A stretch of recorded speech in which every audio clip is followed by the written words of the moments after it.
Hey guys, welcome back to another video. Today we're doing something really exciting. I got a new camera, the Blackmagic Pocket Cinema Camera 6K Pro. But before we start, I have to do something first.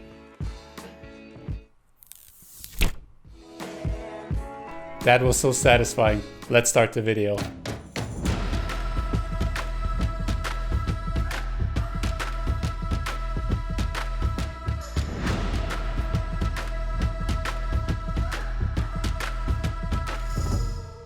So the reason I got this camera was simply because of the image quality. The internal NDs and the low price was the ultimate selling feature to me compared to the C70 or the Red Komodo.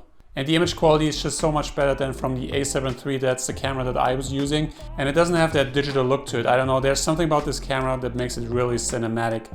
So I had the original Pocket Cinema camera and I was just recently looking at some footage and damn, that looks so good, and it's like such an old camera.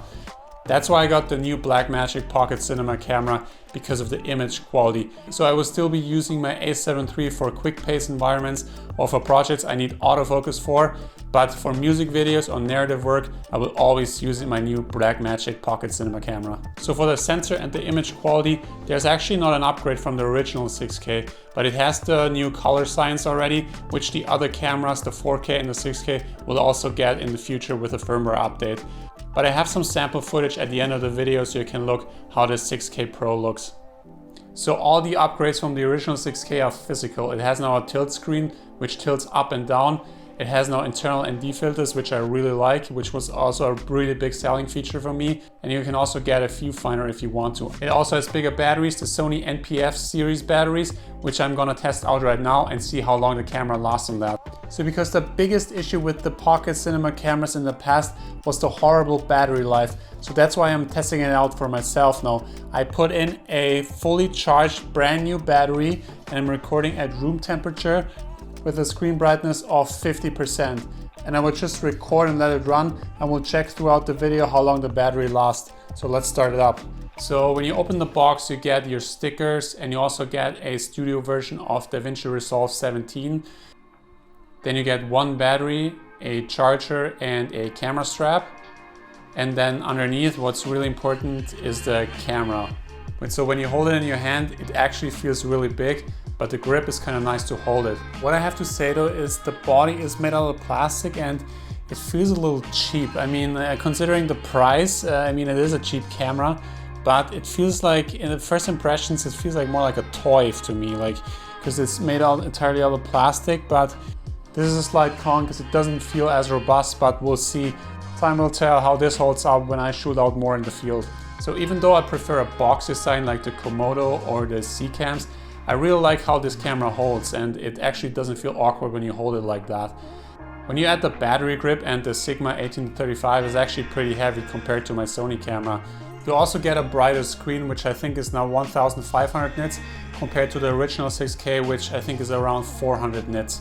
1500 nits is actually pretty bright, and you will be able to see outside when there's bright sunlight. You will easily be able to see the screen. As I said before, it also tilts up and down, which is fine for me. It's a cinema camera. I don't need it for filming myself, and it's just fine with tilting up and down. It doesn't need to flip over that I can see myself. I also find the screen really responsive, and the menu system is probably the easiest I use on any camera. I feel like you instantly know how to change the settings because it's all touchscreen. I really like how the menu is. And these are my favorite record settings I use in the Blackmagic 6K Pro. I like to shoot in constant bitrate because I don't want the camera to decide how big the files are. And I like to shoot in 6K B-RAW. For personal projects, I like to shoot in 12:1 compression, and for commercial projects, I tend to use 8:1 or 5:1. There's not that much difference between 8:1 and 5:1, but you can clearly see the difference between 12:1 and 8:1. So just checking for the battery, the camera has recorded for 10 minutes and the battery is still full. I like to record to an external SSD because it's way cheaper and you can easily mount it on top with a clamp. I got a 2TB T5 SSD from Samsung, which I linked down below, and this 2TB gives you around 345 minutes of record time. But you can also record to CFast cards or SSD cards, but CFast cards are way more expensive, and I think in SD cards you can't record the highest quality footage on the Blackmagic. For ports you get a full-size HDMI port, a microphone and a headphone jack, a USB-C port, a DC power port, and now with the Pro version you get 2 XLR inputs. So we're about half an hour record time now, and the battery is half empty. So this indicates that the battery will probably last 1 hour, but let's see. Let's check in later. So my favorite new feature about this camera is the internal ND filters. You get 2, 4 and 6 stops, and you can just press the plus and minus button at the back of the camera and it will change the ND filter for you. Now, I would have liked to see an 8 stop because I have the 1835 from Sigma and it has an aperture of 1.8. So if I want to shoot wide open outside in bright sunlight, the 6 stop is not going to be enough. So I would have really liked some extra NDs in there, but I'm really satisfied with what I got because ND filters, internal NDs make it just so much easier, and it's way quicker because you don't have to fiddle around and just trying to get the ND filters on the lens and then you lose them. It's just way quicker and easier workflow. And what I've tested so far, I don't see any crazy color shifts on the ND filters, so I'm really satisfied with them. So we are at 45 minutes and the battery just switched to red, which means it's already a quarter full. So let's see how long this still lasts. So even though I will be using the camera in music videos or narrative work where I can plan the lighting, I will be testing out the low light capabilities of this camera and how it holds up with the Sony a7 III that I'm currently using. So I put the cameras side by side, and the 6K Pro has a dual native ISO of 400 and 3200. So that's where the camera will perform the best. But let's see how it holds up against the a7 III. And so in this test, you also have to consider that the Blackmagic is a Super 35 and the Sony is a full frame camera. When you look at the footage, they seem pretty similar until 6400. So I would say 6400 is still usable for the Blackmagic camera, but you're starting to notice a little bit of grain compared to the Sony. And when you go to 10,000, you really see the difference. The Sony, you can also see the grain, but it's not as noticeable.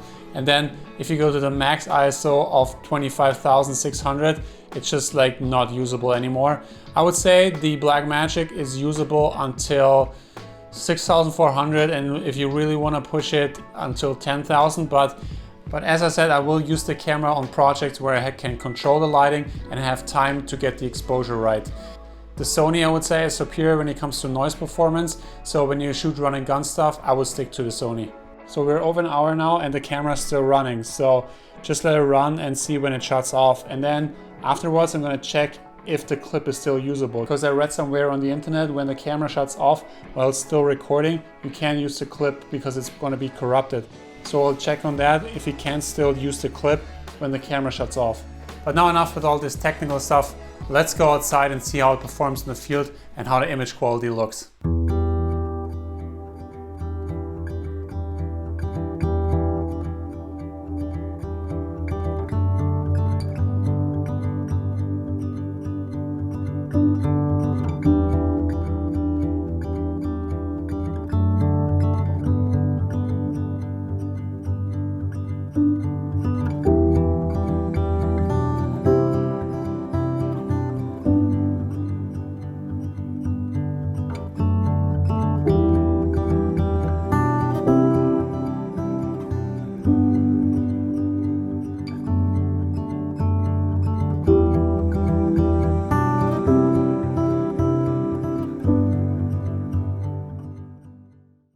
So the camera shut off now at around 1 hour and 5 minutes. I think they advertised it for 1 hour, so 5 minutes over, but this is a brand new battery.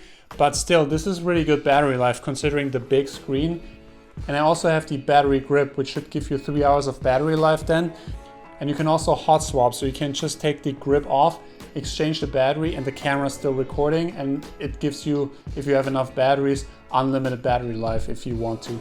So in my opinion, it's still not the best, but it's a decent battery life for this camera. I also checked the clip after the camera shut off and it's not corrupted, it can easily play it back. I also want to say that the B-RAW codec is amazing, and I have a MacBook 16-inch and it can easily play the 6K B-RAW footage back, so I'm really amazed how that codec performs on it. So my initial impressions about the camera are really positive. I'm loving the image quality and the internal NDs are just awesome. I can't wait to test it out more and share with you guys, but we'll do that in another video. So that's it. Thanks so much for sticking around until the end of the video. I hope you learned something today about that awesome camera. A free and easy way to support the channel is hit that like button. And if you like that content I'm producing, you might consider subscribing. I would really appreciate it. If you have any questions about the camera, shoot me a message on Instagram at sebpicmedia, and I see you guys in the next video.